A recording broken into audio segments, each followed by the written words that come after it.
If you had lived in Europe in 1832 and someone had asked you who is the greatest dancer in the world, you would have replied, Marie Taglioni.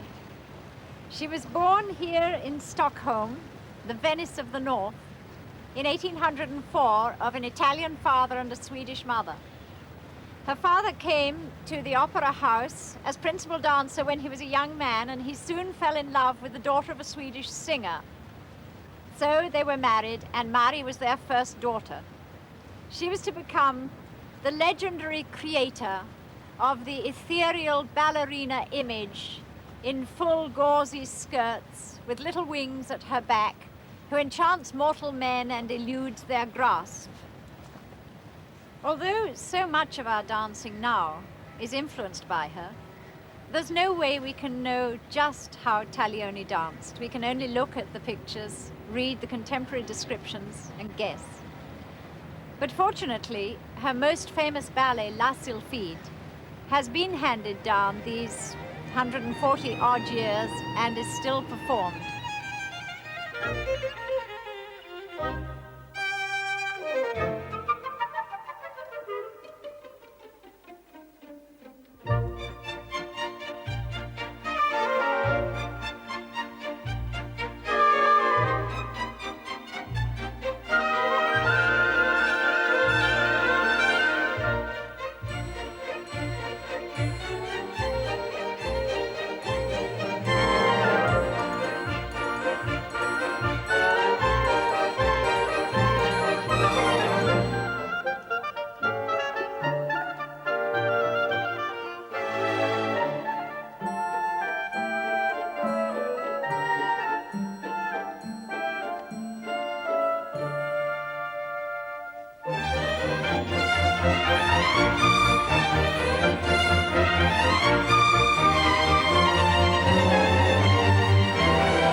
And so the sylph flies up the chimney, as elusive as the dancers of times past that we would so much like to recapture and see for ourselves.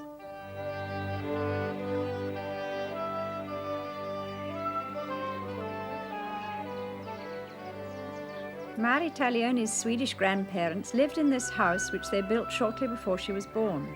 It stands in unspoilt countryside, not very far from Stockholm. We can be sure that Marie came here when she was a very young child, played in this garden, and returned later when she was the greatest success imaginable with all Europe at her feet. And yet, what an unpromising start to that great career. As a child, she was thin and stoop-shouldered, showed almost no talent. In fact, her dancing master suggested that she would be better apprenticed to dressmaking instead.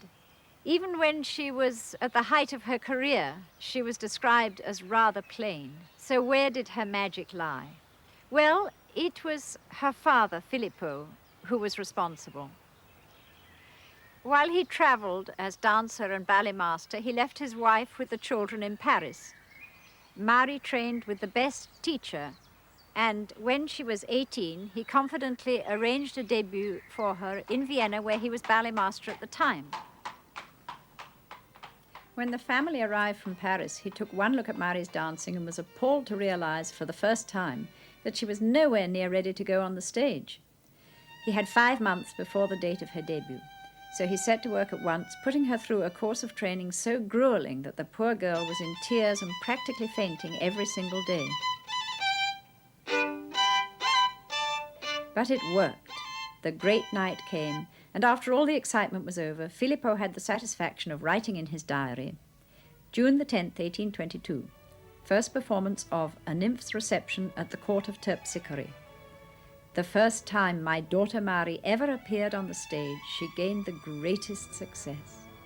This is the style of ballet she danced that night, and for the next 10 years, often with her younger brother Paul as the family moved about Europe, mainly Germany. Filippo too is in these pictures, done in Stuttgart in 1826, and they show the great range of his choreography before he made Les Sylphides, which established ballerinas dancing on their toes. One of what I believe is the only remaining pair of Marie's toe shoes is in the Christiansborg Palace at Copenhagen, at the Court Theatre, which was built by King Christian VII and opened on his 18th birthday in 1767. The theatre, including the stage, is now a museum. Oh, lovely soft wooden stage, made in the old-fashioned way with very wide floorboards and quite a steep hill on it too, what we call a rake.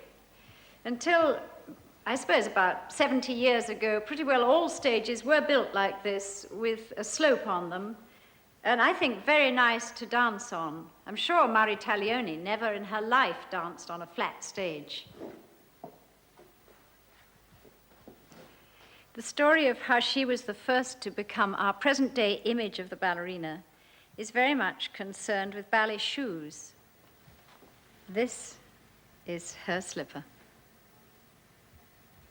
And this is a modern blocked toe shoe. You can see there's absolutely nothing in the toe there, and the back is very, very flexible, though I think probably she put a piece of card inside to make it stronger to support her on the toe. Taglioni wasn't the first to dance on her toes. There had already been Gosselin in Paris and Fanny Bias. And when Marie and her father were in Vienna, they saw the Italian ballerina Amalia Brugnoli, who, according to the Viennese critic, astonished the public with the things she performed on the tips of her long, narrow feet. But it seems that the effort involved in doing so was very obvious, and she sort of used her arms to help herself up onto the point. And I think that it was then, perhaps, that Filippo Taglioni decided his daughter was always going to look as light and as graceful as thistledown. And he concentrated in her training very much on developing, I think, the muscles in the feet and the calf that were necessary for her to have this incredibly light jump and to give the appearance on the stage always as though she came down from the air to poise momentarily on her toe, and not that she climbed up to get there. And she was known for always having this wonderfully childlike, happy expression on her face and dancing with such ease, and nobody else had that quality. This was what her father had given her. Now, these shoes were developed from the ordinary dancing pumps that ladies wore in the ballroom. Very light, this pair made in Paris, of very fine leather with a little special leather inside in the heel, beautifully made. Now, it says in this pair of shoes, it says left and right, written in French, of course. But in fact, there is no right or left foot to a pair of ballet shoes when you buy them. They're exactly the same, and you decide which foot you want to wear them on. Now, these, of course, also were made in white satin for the evening, and the main difference between those shoes and the ballet shoes was in the sole. The first thing they did was to cut down. These soles were extra long anyway, and they cut them down further back, as you see here, so that the toe was satin, and here, the heel came to here. And this pair, which is about contemporary with Taglioni's shoe, is a little bit stronger in the back, and you have the stitching around the sides, which they always put to give it added strength. So that was the kind of shoe that they were originally dancing on their toes, and their feet had to be very strong for that. This shoe is later on Adeline Jenny, who was a very, very famous Danish ballerina, made her career in London. She retired in 1917, so this shoe she would have been wearing in the early part of the century, and you can see it does have a block toe, but really very, very light, almost nothing in it, and makes no noise at all. Has the stitching round here and exactly the same.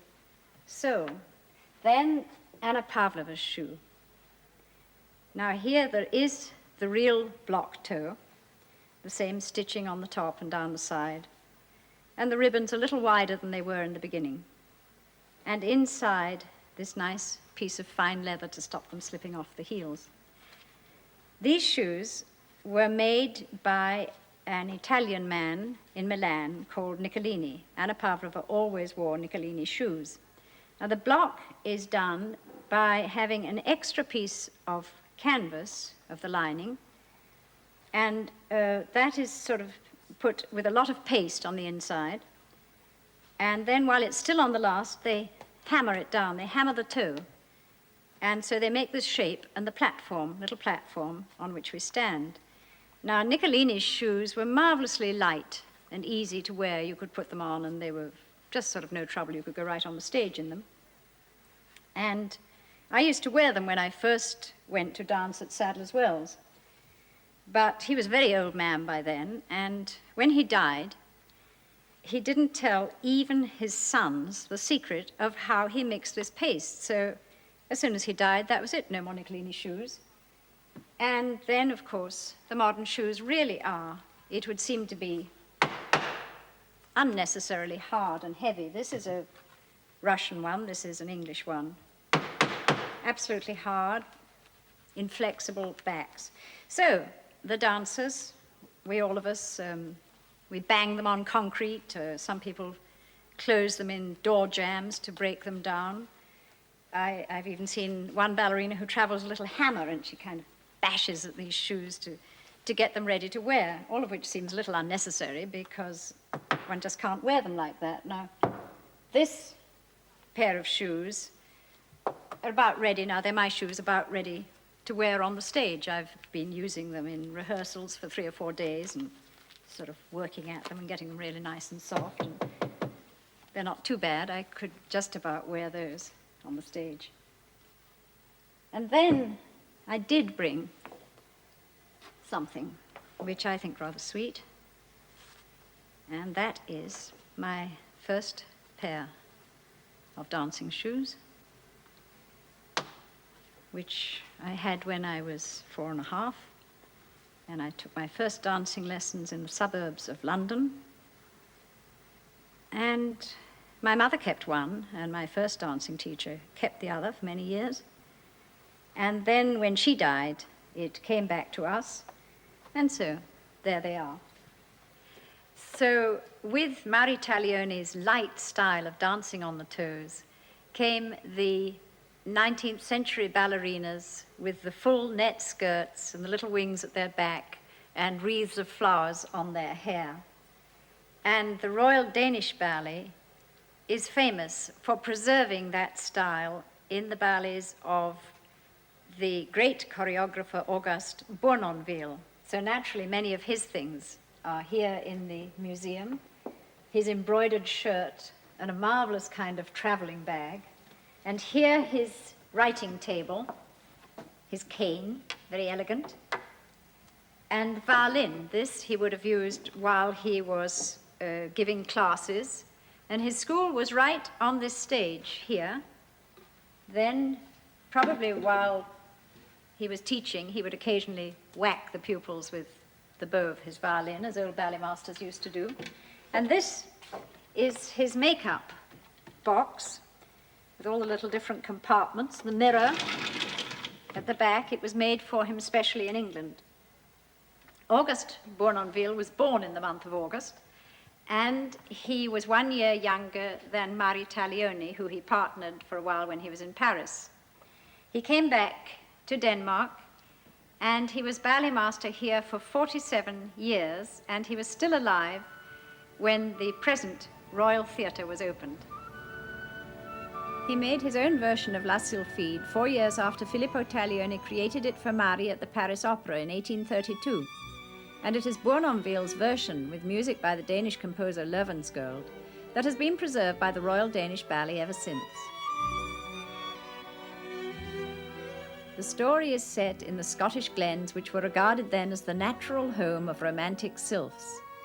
This is a scene from the second act, danced by Mette Herningen and Flemming Ruberg.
This is a model of the scenery for Les Sylphides at its very first performance, and it's here in the Museum of the Paris Opera.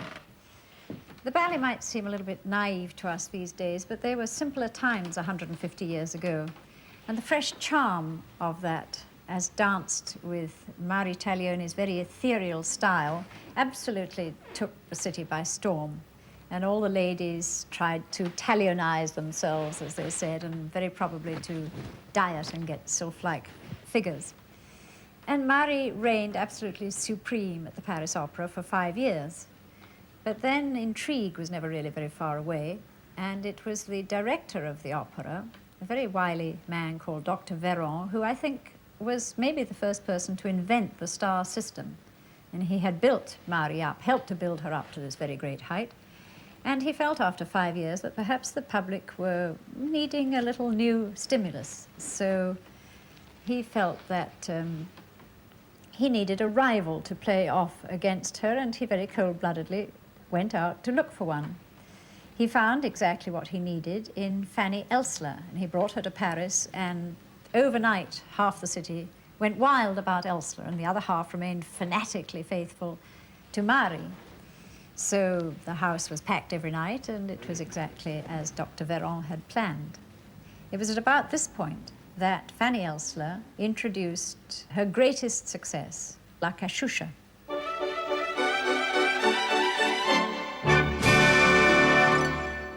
The audience reacted wildly at every performance. Nothing could have been a greater contrast to Taglioni's gentle sylph than Fanny's enticing solo as she played her castanets. Her version of the dance is no longer known for certain, but her inspiration came from a group of dancers from Madrid who appeared in Paris as a great novelty in 1834, bringing all the atmosphere of Spain where music and dance were everywhere, especially in the cafes.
Fanny Elssler was born in 1810, which made her 6 years younger than Marie Taglioni.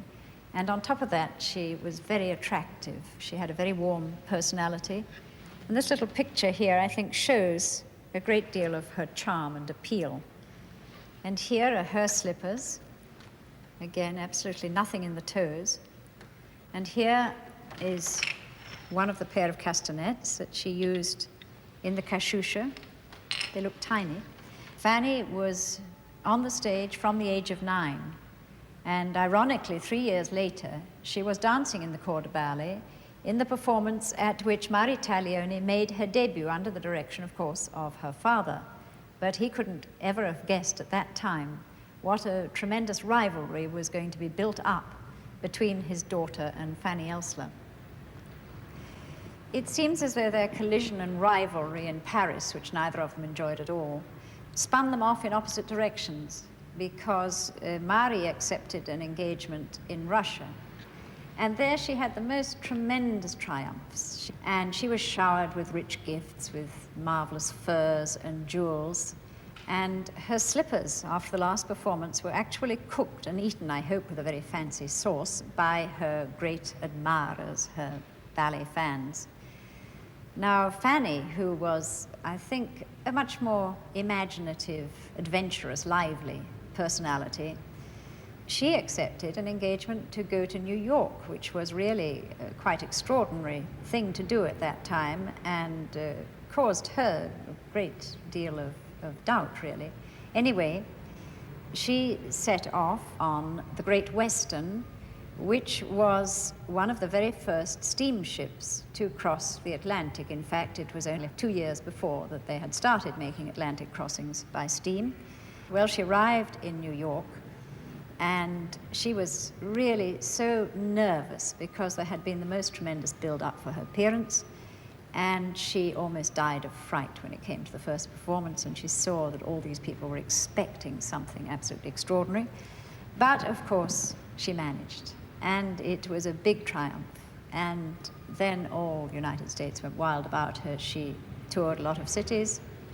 When she was in Washington, Congress went into recess during the time of her performance because there were going to be no congressmen in the House.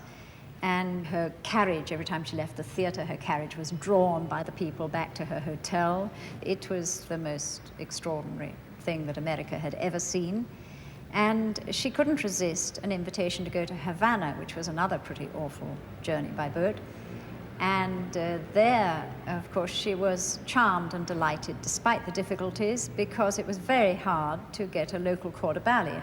But they were gathered in and put on the stage as sylphs. Well, the manager decided that their brown skin and these white costumes looked ludicrous, so he made them look more ludicrous by getting little yellow vests, which they wore under the costumes. But at that point, she heard from home that her father was failing and was wanting to see her, and so she made preparations to finish this long and fantastic tour, and she returned to Vienna with a fortune.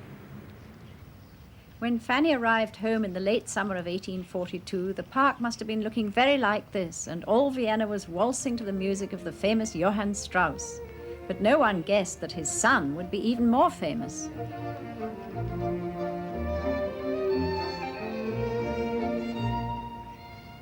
In 1842, he was 16, and his father wanted him to be a banker. When he was 18, he announced his first concert. And his father was absolutely furious. He said, "Why, he knows absolutely nothing about waltzes." And how wrong he was. Of course, when the waltz first came in, there was all the usual reaction to something new. However, when Queen Victoria waltzed with Prince Albert, there was nothing more to be said. And where, I wonder, would ballet be without the waltz?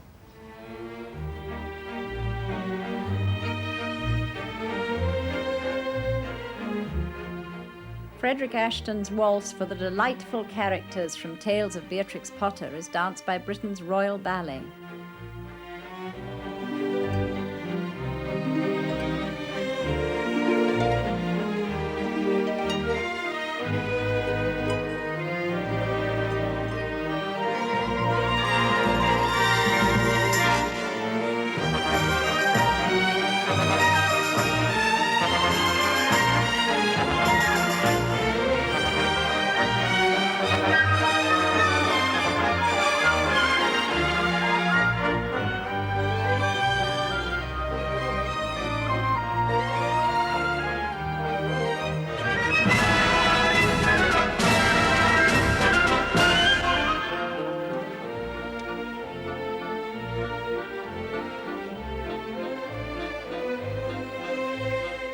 and Tchaikovsky's waltz from the first act of The Sleeping Beauty.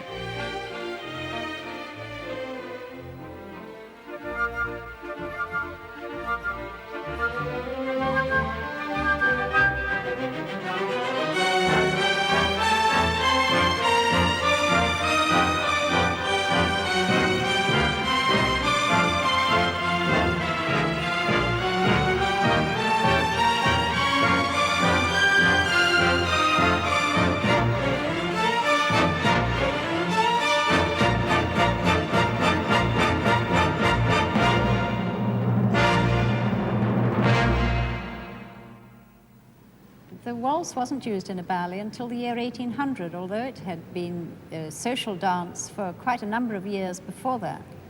But anyway, by the time Queen Victoria gave her seal of approval to it, Paris was in the middle of what is known as the Romantic era in the arts. And Les Sylphides was the prototype Romantic ballet. Now here in the library of the Paris Opera is the finest collection of pictures and writings about these ballerinas of the Romantic era.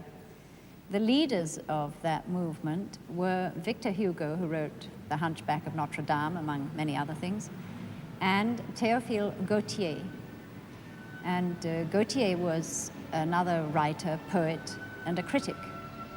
He wrote flowery reviews of the ballets and seemed to fall in love with each new ballerina in turn. Of Fanny Elsler's Cachucha, he wrote, "How she twists, how she bends, what far, what voluptuousness." And when Carlotta Grisi made a leap from a rock in the ballet La Peri, he described her fall as like a dove's feather drifting down. She was the one he called the true love of his life, and although she didn't return his love, he wrote the story of Giselle for her and said she danced it with a delicate, voluptuous chastity. The Romantic era that, as a poet, Gautier helped to create was really a glorious period for ballet. Perhaps by coincidence, it more or less came in and went out with gas lighting, which with its soft glow must have created a beautiful moonlight effect. But while enhancing the dancers' gauzy costumes, the gas flame was also a deadly threat. And more than one ballerina was a victim to the gas flame. The most tragic of all was young Emma Livry. She was just 16 when she made her debut, and she did her very first performance in Taglioni's role in Les Sylphides, which was an extraordinary thing to be able to do. And her success was so great that Taglioni came out of retirement, came back to Paris to take her under her wing, to teach her, to help her, to train her, and she created a ballet especially for her, where she was a butterfly, because she was so light and so quick that this showed off all her talents. But alas, it was only 2 years after that Emma was in the wings for a dress rehearsal, and when it was getting near to her entrance, she shook out her skirts, as dancers always do, and it was just one careless second, because she was too near to a gas jet and it caught her dress. In fright, she did the worst thing. She rushed out onto the stage. A fireman, seeing her, grabbed a blanket and ran out to throw it around her in an effort to smother the flames, and an onlooker said she was struggling to her knees to pray. In terrible agony, she lived for 8 months. I think the most heartrending thing here, it's this little casket, and in it are the remains of the costume that she was wearing. The skirt, the top of the skirt, because all of it, of course, went up in the flames.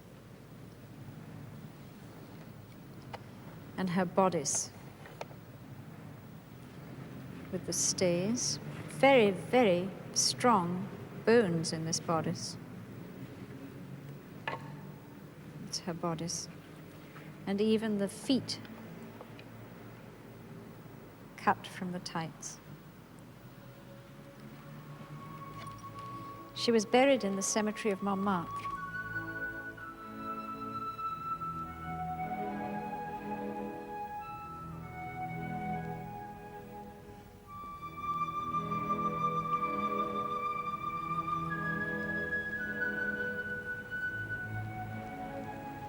Emma Levery died at the age of 20 on the 27th of July, 1863. Only 20, but already she was very famous for the beauty of her dancing, and she was greatly admired and loved for her courage in the last months of her suffering, and for her dedication to dancing, and for her modesty and her virtue. And virtue was not a very common commodity in the Paris Opera in those days. Huge crowds came to her funeral, and Théophile Gautier wrote that 2 white butterflies circled over the coffin all the way from the church to here. I think that she would have been the missing great international French ballerina, the link between Taglioni and Anna Pavlova, the 3 graces of the dance. Because if you think that the first homes of ballet were Italy and France and Russia. Taglioni is Italian, her father was Italian. Anna Pavlova was purely Russian. And surely Emma would have been the true representative of France, the country where the art of ballet was born. And Théophile Gautier himself is buried just over here in the same cemetery.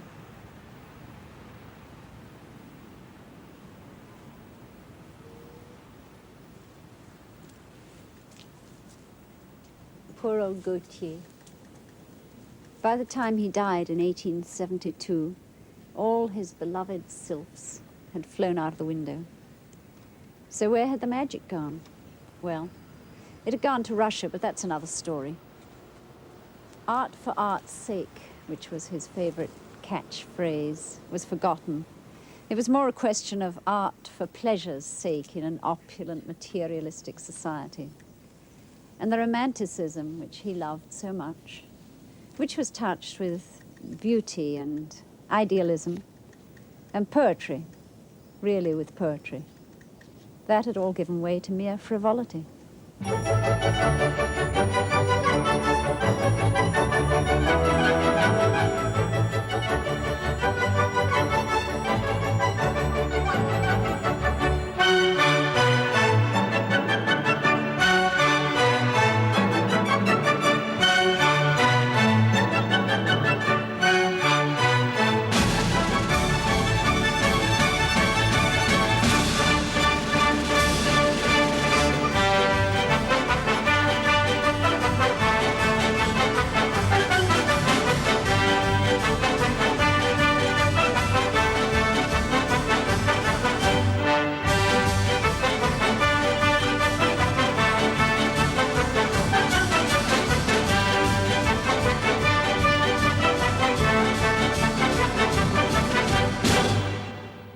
The one lasting ballet from this period is Coppelia, first danced in 1870 in Paris. It was choreographed by a very amusing man called Arthur Saint-Léon, who managed to be both a brilliant dancer and a virtuoso violinist simultaneously. For Coppelia, he cast 16-year-old Giuseppina Bosacci as the heroine, and another ballerina, Eugénie Fiocre, played the hero called France. François Doty was Dr. Coppelius, a clever toy maker, and the story tells of all the complications that follow when he makes a beautiful and very lifelike doll. In Roland Petit's updated version of the ballet, he plays the toy maker himself. And the doll is quite a doll.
This ballet is named after the doll, not the ballerina. She's a village girl called Swanilda, who in the first performance in Paris was danced by a very young Italian because they didn't have a French dancer who they thought was good enough. It was the beginning of the era of Italian ballerinas, and for the next 25 years, almost all the leading ballerinas in all the opera houses of Europe came from the school in Milan, which at that time gave the most advanced training, especially in dancing on the toes. They did all kinds of new and very difficult steps which hadn't been seen before. Most of those young ladies were rather well built with short, strong legs. And in order to show off their virtuosity, they had to shorten their skirts, otherwise some of their legs would hardly have been seen at all. So those soft, flowing skirts that Marie Taglioni had introduced went up to below the knee, then above the knee, and then to the mid-thigh, and they made them very much fuller and almost stiff. They were very brilliant ballerinas, not very ethereal, but they were in great demand everywhere, and even in Russia, where some of the very famous ballets, Swan Lake, for example, were first danced by Italian guest ballerinas. The Russians learnt everything there was to know from the Italians, from the French, and from the Scandinavians, and then they added a little magic of their own. And one day, they looked back to the forgotten glories of Marie Taglioni, and they gave back to Paris in 1909 a new ballet called Les Sylphides, which has probably done more performances than any other ballet all over the world. Les Sylphides to Chopin's music choreographed by Fonteyn with Marguerite Porter and Yoko Morishita. My partner is Ivan Nagy.